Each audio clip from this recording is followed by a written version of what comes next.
Hello and welcome to another episode of the Common Man's Take on Sports with Kevin and Quentin. all right, Quentin. So there's a little bit of history here to talk about today as Ronald Acuna Jr. just joined the 40-40 club. So he's only the fifth player, to do that.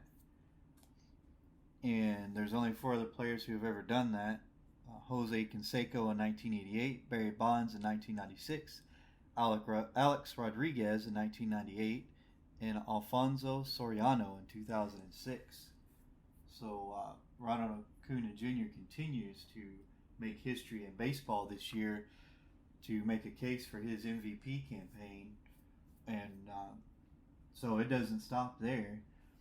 If you continue to look at history here, Ronald Acuna Jr. is now the only player ever to hit 40 home runs and steal 50 bags in a season, and also the only player to hit 40 home runs and steal 60 bags in a season. Right now, he's sitting at 40 home runs and 68 steals. He is the only player to ever do that, and there's still like a week and a half of games left for him to play. So he could possibly set that mark high, very high. The closest person to him, I believe, is Mr. Alex Rodriguez in 1998 when he was playing for the Seattle Mariners. He had 42 homers and 46 stolen bases. So right now, Ronald Acuna Jr. has 22 more stolen bases than the closest person to him in history. That's pretty impressive. Like, if he doesn't win the MVP, something's wrong in baseball. Like, that's incredible stats right there. There's no way, nobody's even close to him right now with that. And he's also not just smacking homers and stealing bases, but he is batting a very, very good batting. Let's see. Let me look that up real quick. Yep, there we go. Acuna entered Friday batting 335 with 101 RBIs and a major league best 414 on base percentage. Like, he's putting up crazy numbers right now. There's no way he doesn't win the MVP. And if he continues on this tear with Matt Olson, if their pitching could just do just enough to get them by in the playoffs, they're going to win the World Series. Ocuna's on fire. He's having one of the he's having a history. He's having a season and that's for the books right now, like a historic season for the books. It may be a long time before we see anybody get close to what Acuna Jr. is doing right now. What do you think? Yeah, I gotta agree with you on this one. He's making history, and I swear, if he does not win MVP, baseball has a problem. They have a real big problem because he's putting up crazy stats right now. I've really never seen these best of stats by a player. Because, like you said, he's batting, he entered Friday batting 335 with 101 RBIs. That's... Yeah, he's having a historic season yeah, for sure. He's having an incredible season. It's amazing. It's been amazing to watch him. He's been an amazing player this year. So, just to throw a few more stats on top of that, in 1988, Jose Canseco batted 307 with 42 homers and 40 stolen bases. Barry Bonds in 96 batted 308 with 42 home runs and 40 stolen bases. And then Alex Rodriguez batted 310 with 42 home runs and 46 stolen bases. So if he continues with his batting, like, his batting percentage will be the closest person to him would be Alex Rodriguez with a 310 batting average, and Acuna Jr. sitting at 335 right now. Is that yeah? So that's he's just across the board. He's had one of the more amazing seasons I've seen. I think the only one that I can think of right now that would be comparable would be when Miggy won the Triple Crown for like the first time in 30 years. And nobody's done that since he did it. I believe it was 2012 when Miggy won the Triple Crown. Miguel Cabrera. Yeah. And that was a season for the books for him. So, yeah, that's probably the next closest I've seen for a player like that have a season like that Acuna Jr. is having right now. It's man, he's been having an amazing season, and he's got Matt Olson right next to him having a good year too. Man, I'm telling you, I told you earlier, I'm telling you right now, people who think that the Braves are going to be a pushover in the playoffs, I don't think that's going to be true. I don't think the Braves are going to be a pushover in the playoffs. I'm telling you, keep an eye. I don't see anybody right now other than the Dodgers who could possibly give them problems. I just don't. Their pitching does just enough, which that's all they have to do to get them by. And Acuna Jr. and Matt Olson and their supporting cast on that team do the rest. And the Braves are going to be a hard team. They're hot right now too.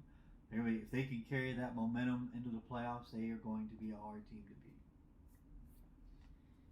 Yeah, I agree with you on this one. You know, if they can, like you said, if they can carry this momentum into the playoffs, they are going to have a very long playoff run.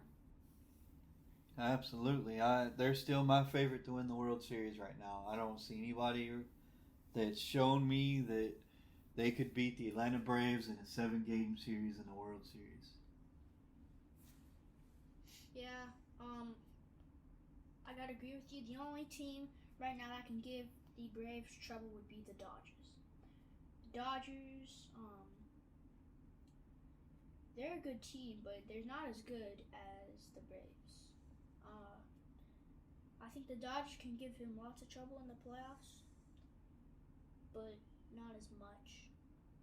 I still have the Braves as my favorite to win the World Series.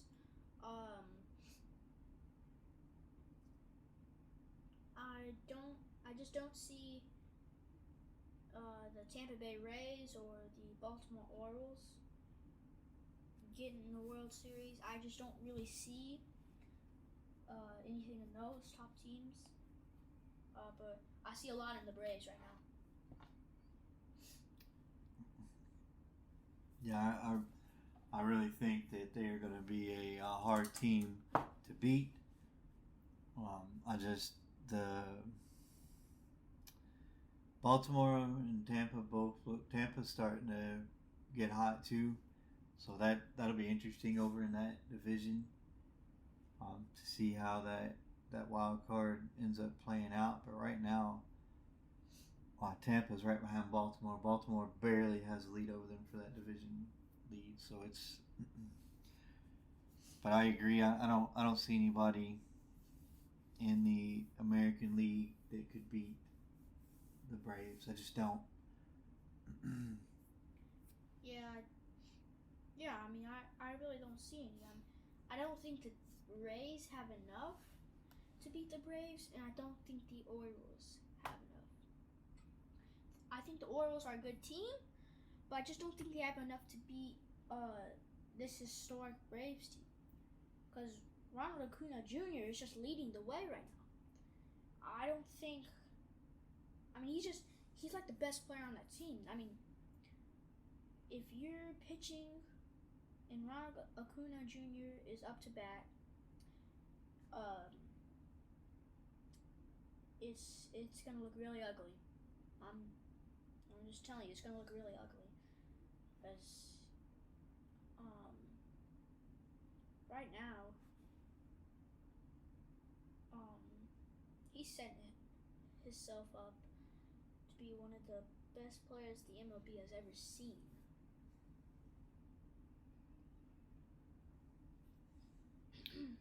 Yeah, I can't argue with you there. Again, the season he's having is historic, and he's setting a bar that's going to be hard for anybody else to catch. That's pretty clear.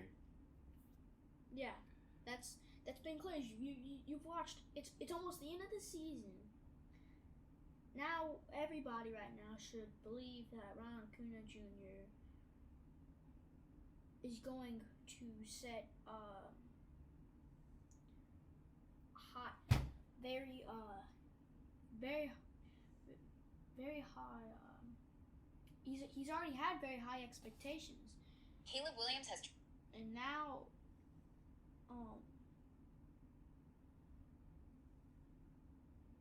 he's right now breaking those. He's right now catching up to those goals, and he's just unstoppable right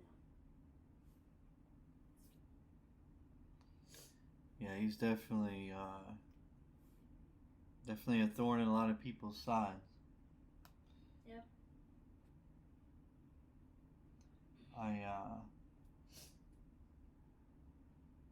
Definitely they're my favorite. I can't think of anybody right now that's playing better than the Braves. They are on a tear. And I don't think that currently there's anybody who is playing as well as they are. On another note, Mr. Aaron Judge had a 3-homer night tonight. again. Yep. Well, there goes. Well, he just joined that club again.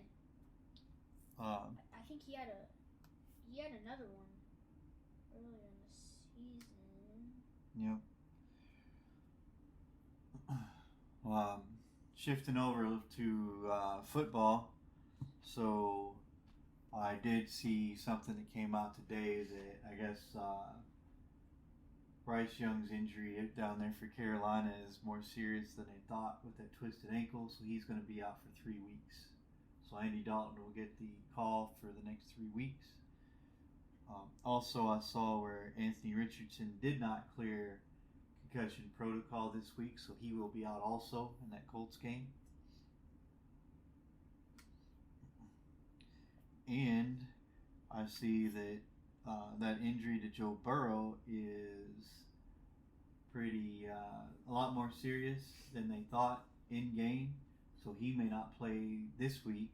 And they just signed a third QB to their roster, which means it's definitely more serious than we thought, because if they're signing a third QB, that means they're planning on Joe probably not playing on Sunday.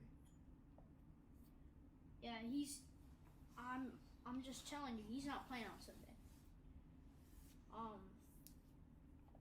But the Bengals, they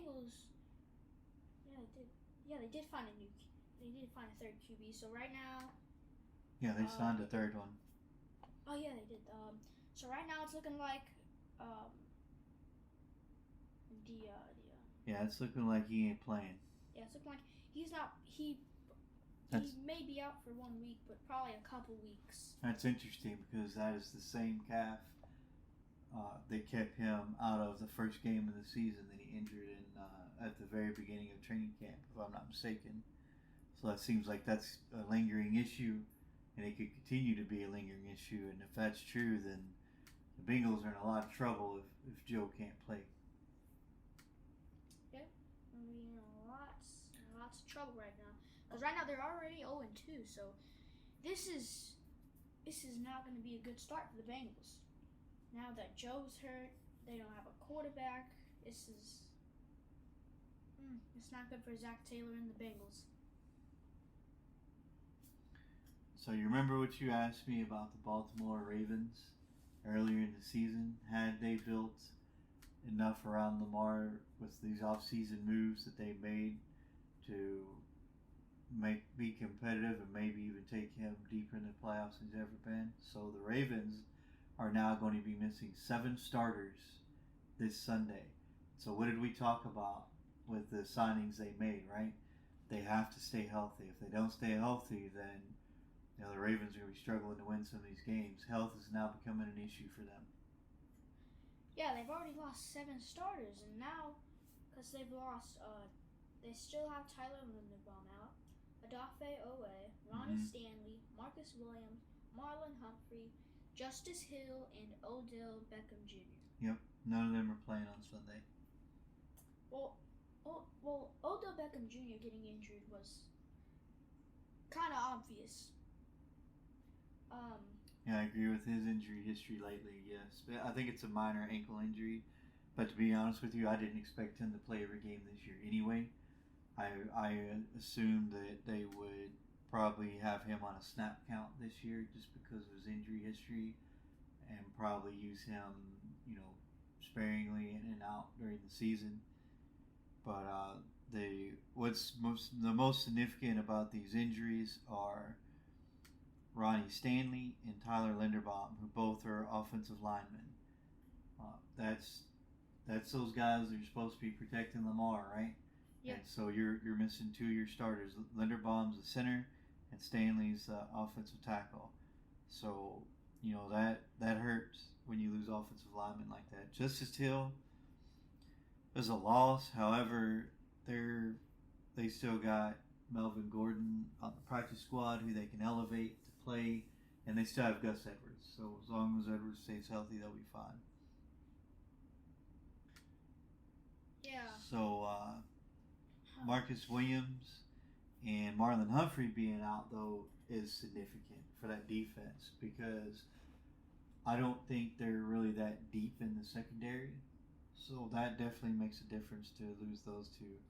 Odafe Owe, I think they are kind of deep at outside linebacker because they have a Jabo back this year and they signed Justin Houston.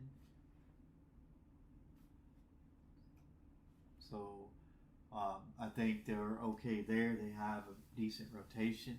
I think the offensive line and the secondary injuries is what's going to probably hurt them the most.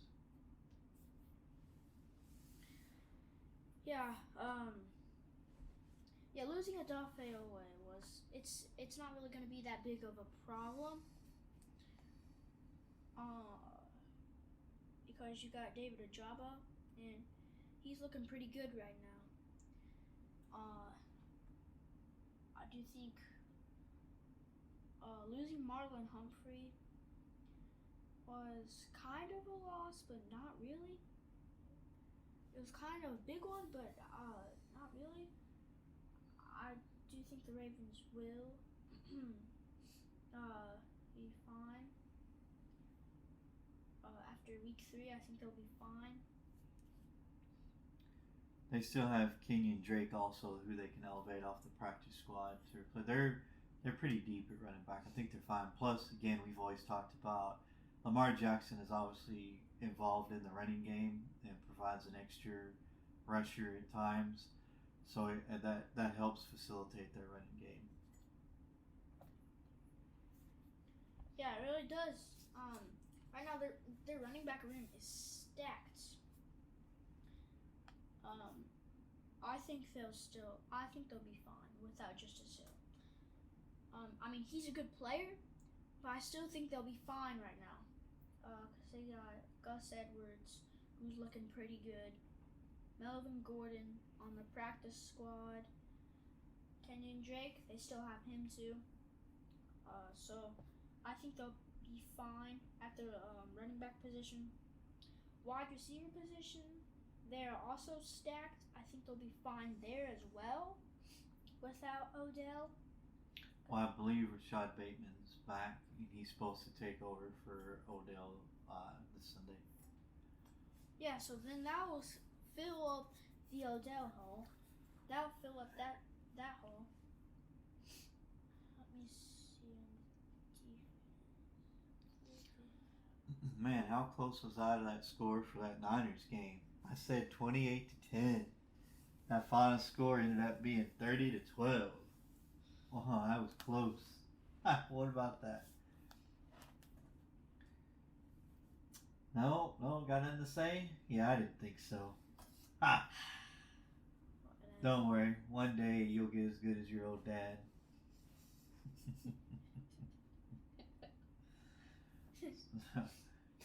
I do want to bring up one thing though, that's significant about that game. So I've had a couple of people talk to me, uh, just kind of casual conversations about the Niners and Brock Purdy. And everybody, quite a few people were like, Brock Purdy's going to come back down to earth, and he's not going to be, doing what he's doing. I'm gonna tell you right now, Brock Purdy is exactly who he is, and he's going to do just enough. He's going to do whatever the Niners need. Like he is.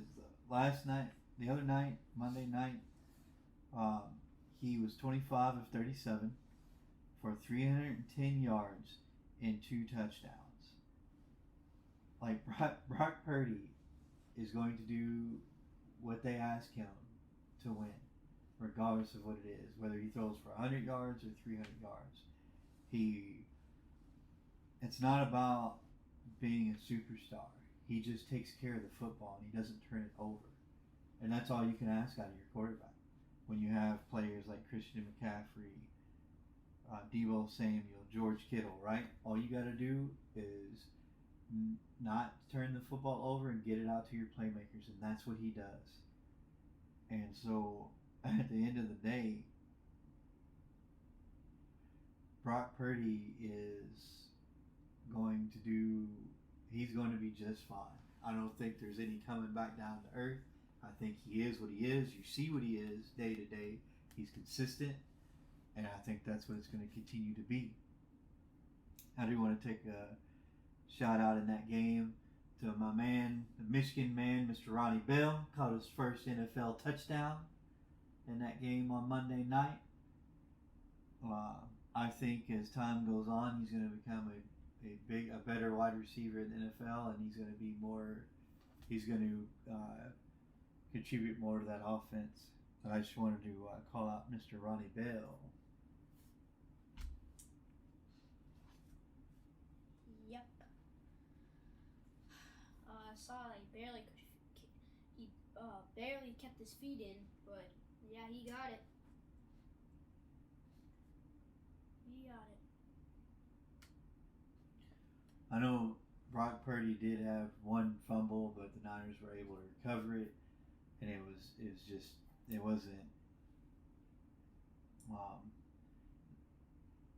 it wasn't anything crazy. He's fine. Brock Purdy's going to be fine.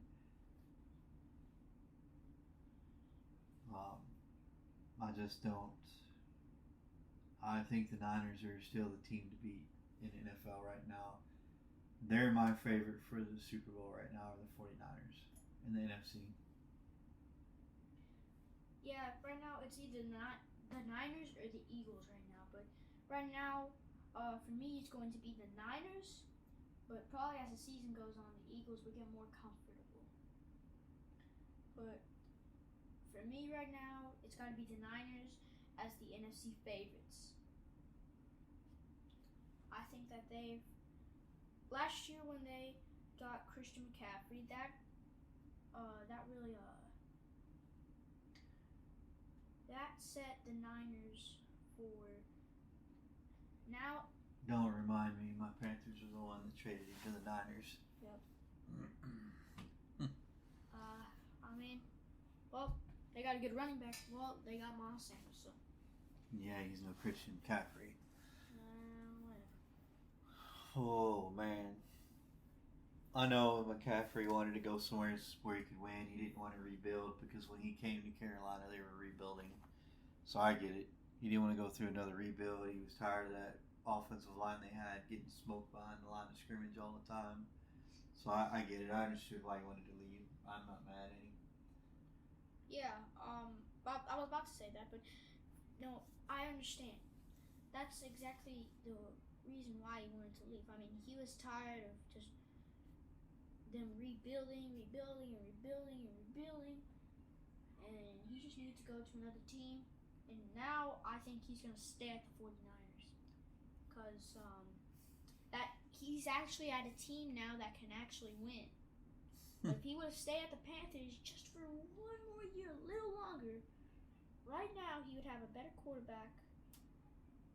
Well, a working in progress quarterback. He'd have a better team. So if he just would have stayed for a little longer, he would have actually been with a in process team. Yeah. All right, let's talk about a couple of games that I'm ready to watch tomorrow.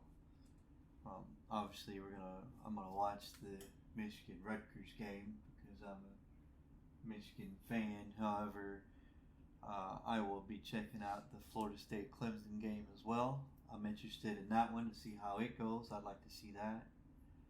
Right now, my favorite to win that game is Florida State. But let me. If Jordan Travis plays, which I think he is, I think he's healthy. My pick is as long as Jordan Travis is playing Florida State, I think we'll win that game. I don't know. Clemson's a little up and down for me this year. So Florida State seems to start fast. Clemson doesn't. So we'll see what happens there. But my pick for that game is Florida State. I'm ready to watch that Ohio State Notre Dame game on Saturday night. Yep, that's going to be a good one.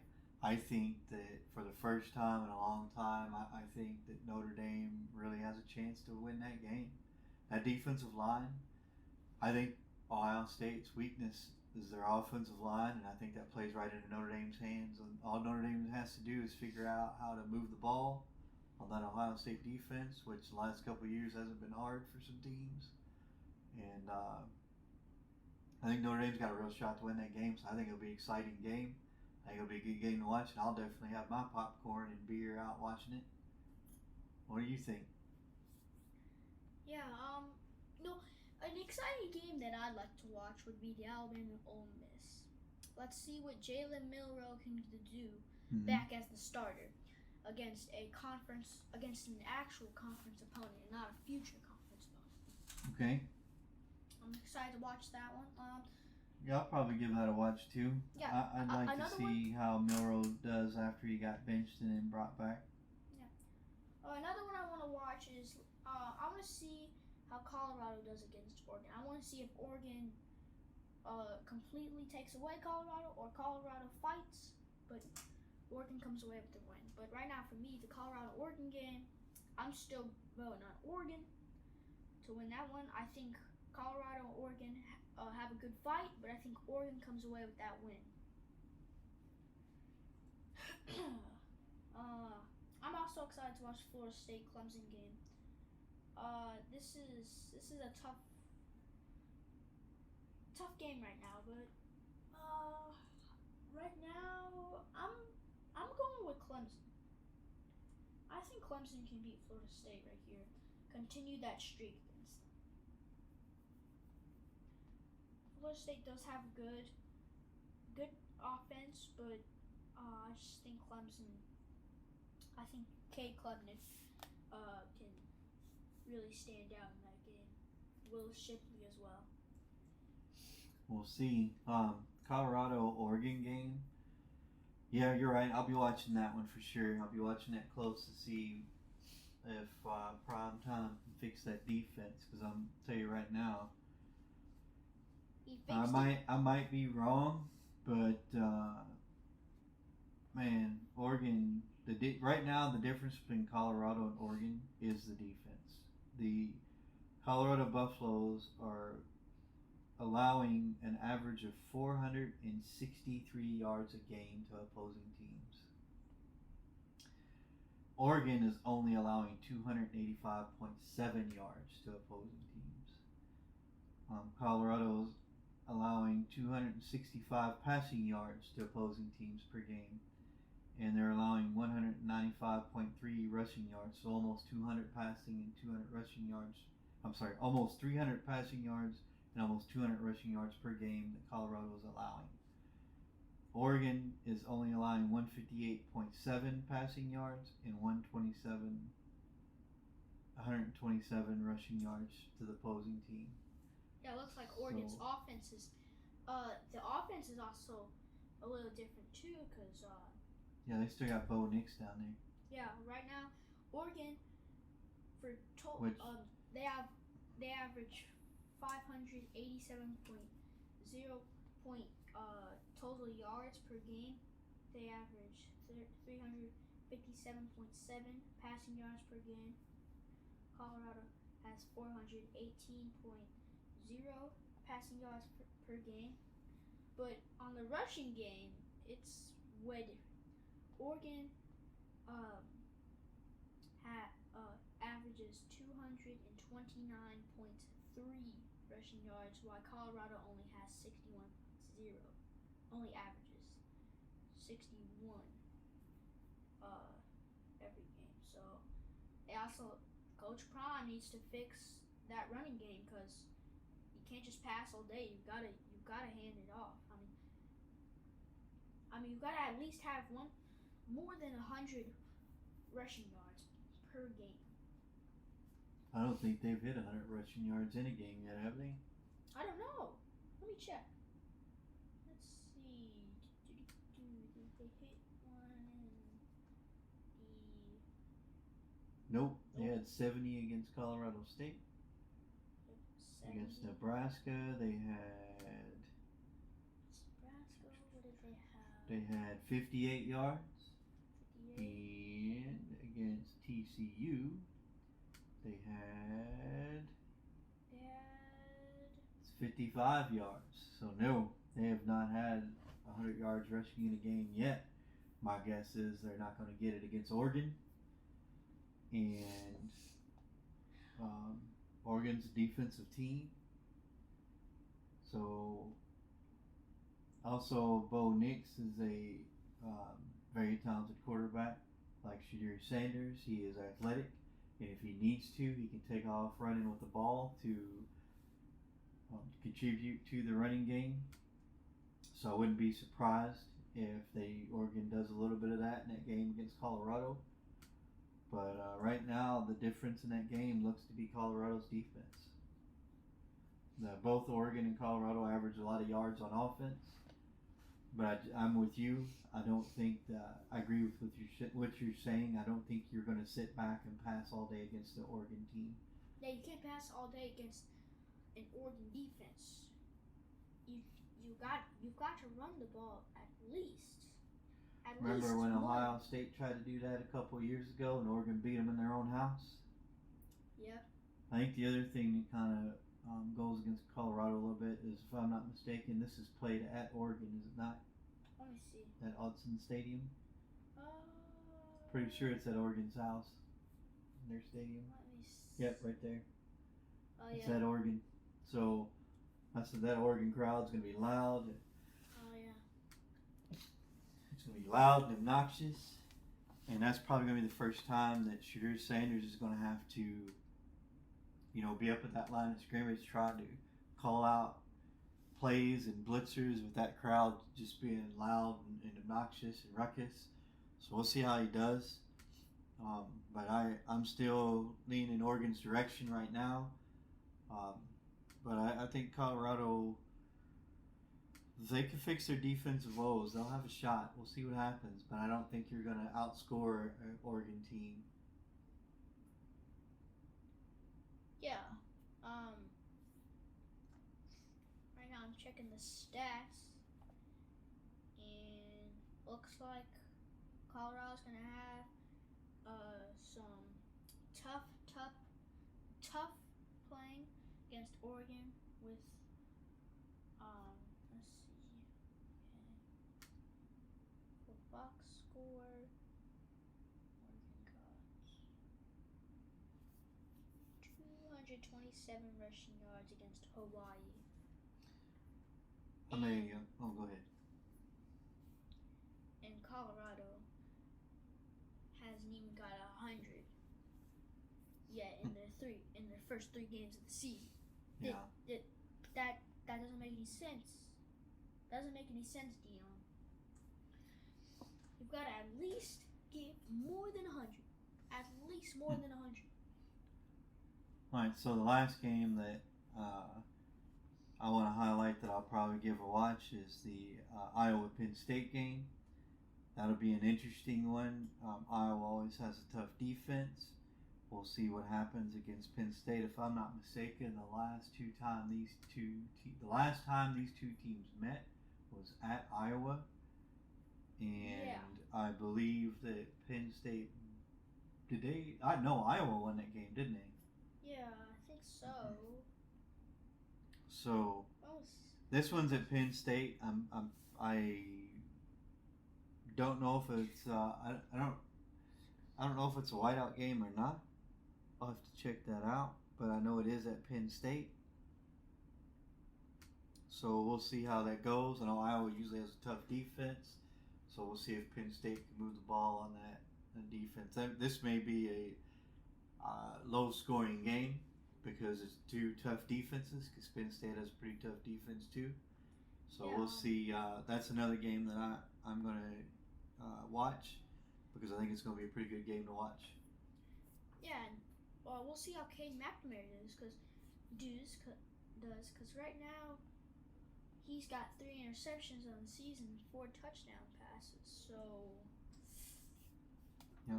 he's going to face a tough Penn State defense. He can't be having 3 interceptions. So we'll see what happens. They're in Beaver Stadium. Okay, so that's going to be a good game. Mm-hmm. I think Penn State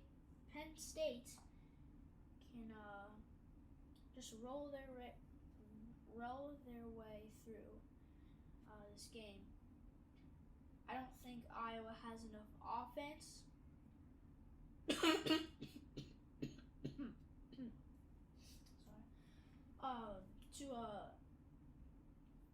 To like handle Penn State's defense. I just don't think that Cade McNamara